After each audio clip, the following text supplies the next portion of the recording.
that nurtures crisp vegetables, aromatic herbs, and heirloom grains not found elsewhere in the country.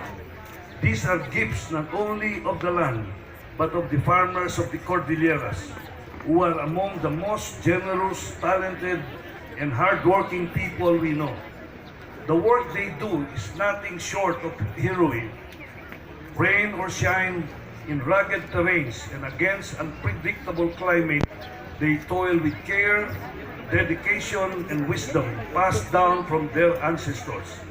They are the backbone of our region's thriving culinary identity, and it's only right and well-deserved that we continue to find sustainable ways to support their livelihoods. We must ensure that our heirloom ingredients, from our native rice varieties to mountain herbs and much more, as well as the traditional practices, are not just preserved but celebrated. That is why Mangantaku is so powerful as a food fair and as a platform for advocacy. It puts our indigenous produce, culinary narratives, and food innovations at the forefront of public attention. When we celebrate our flavors, we also celebrate the people behind the food, the growers, the gardeners, the grinders, the home cooks, the chefs, all of whom carry with them a combined worth of centuries of knowledge and pride in what they do. Food tourism, when done right, has the power to become one of our strongest tools for sustainable development. It enables a fulfilling livelihood for our locals, one that does not just export raw ingredients, but the stories, methods, and communities that make our food truly exceptional. By supporting our local producers, celebrating our regional ingredients, and telling our stories through food, we celebrate an economy that sustains culture and a culture that supports economic resilience. And what better place to do this than in Baguio, a melting pot of people and flavors, a city whose strength lies in the diversity and inclusivity. Our culinary traditions reflect a unique fusion. These include the preserved rituals of our indigenous communities, the colonial histories that shape our city's kitchens, and the modern techniques that local chefs continue to refine and reimagine. We are indeed a city that feeds not only the stomach but the soul. We are also proud to welcome some of the country's most brilliant culinary minds that we have now called our city home, who continue to explore the depth and possibilities of Cordillera cuisine. Their curiosity and creativity help build and bring regional cuisine to new heights and new audiences. They are proof that our food is not only competitive on a national level, but ready to be recognized globally. We are seeing it already. In recent times, Filipino cuisine has been gaining more recognition on the world stage, from Michelin stars to Netflix food documentaries and featured menus across the globe. The world is hungry for authenticity and depth, and that is truly Filipino. And that is what our region can provide.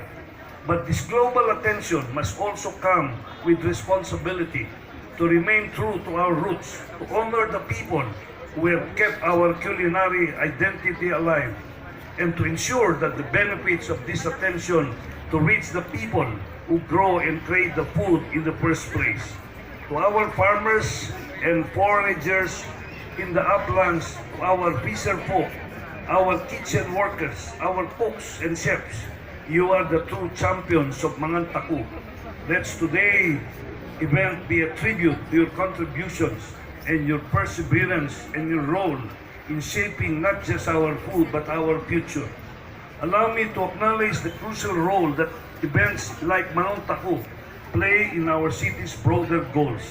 Baguio has been at the forefront of promoting creative tourism and sustainable development. As a UNESCO Creative City of Crafts and Folk Art, we have long recognized the value of heritage and innovation. Food is one of our most powerful expressions of creativity. It bridges generations, invites participation and strengthens our sense of community.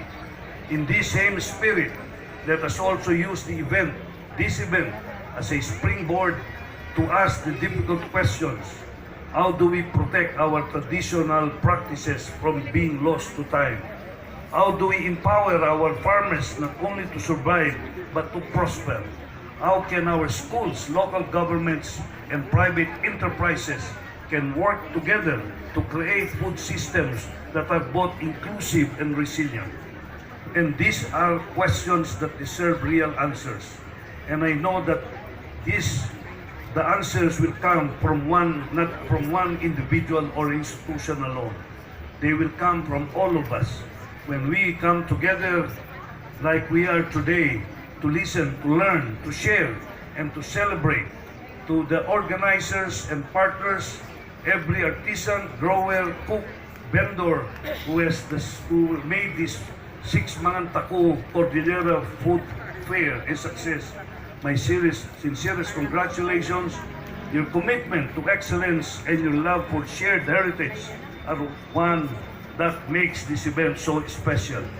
Let us continue to make Baguio and the Cordilleras a beacon for Philippine gastronomy, not just because of what we serve on the plate, but because of the values we bring to the table: sustainability, inclusivity, heritage, and heart.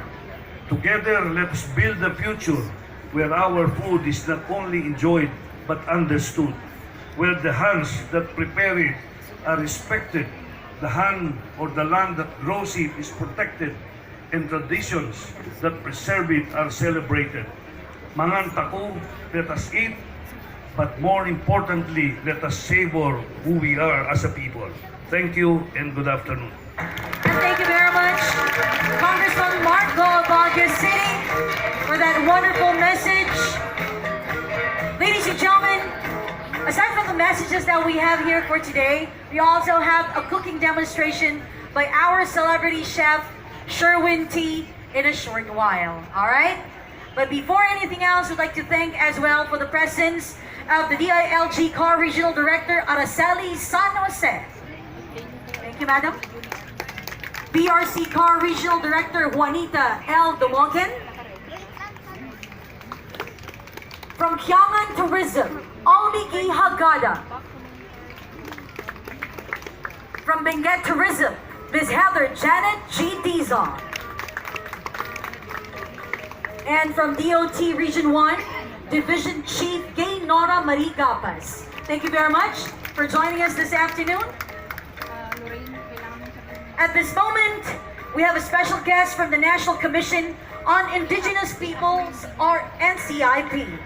Our speaker is a proud member of the Tuwali and Kalanguya group with ancestral roots in Kiangan and Tinok Ifugao province. Holding a doctorate in public administration, her profession path has spanned academia, the private sector, and development management before finding its deepest calling in public service. Her earlier work as Regional Director of the National Commission on Indigenous Peoples, or NCIP, in Region 4B, Mimaropa, was marked by a steadfast dedication to the rights and welfare of Indigenous cultural communities and Indigenous peoples, or the ICCs and the IPs. Today, she continues that commitment as one of the NCIP's ethnographic commissioners, representing Region 1 and the Cordillera Administrative Region. Her work continues to embody the principle that governance rooted in Indigenous identity is not only possible, but powerful. Ladies and gentlemen, let us welcome the